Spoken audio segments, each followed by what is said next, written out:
And while the battle between climate activists and one of the world's biggest energy companies is heating up again. In the Netherlands, environmental group milieu-defensie is launching a fresh legal challenge against Shell, accusing the oil giant of endangering the planet by investing in new oil and gas projects. On Tuesday, the organization announced its latest legal move against Shell, claiming the energy company is breaching Dutch law by continuing to pour money into fossil fuel expansion. And this is despite the climate crisis. This comes just months after the Dutch appeals court overturned a 2021 ruling that had ordered Shell to slash its carbon emissions by 45% by 2030.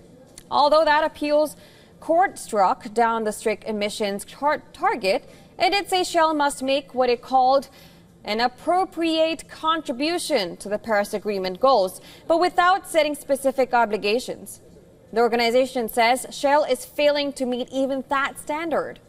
In a letter to Shell, the organization argues that the company is violating its legal duty of care under Dutch law by investing in what it says are 700 undeveloped oil and gas assets.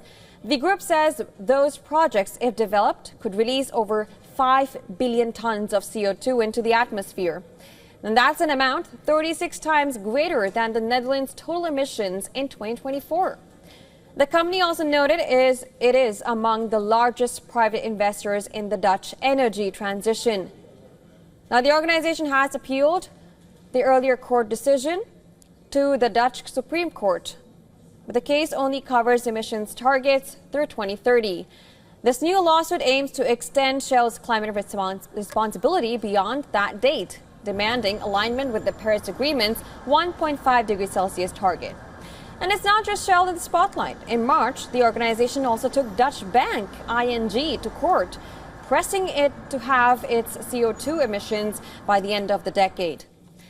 Now, as legal battles over climate accountability escalate across Europe, this latest challenge could shape the future of fossil fuel development and corporate responsibility. In the age of global warming, that is.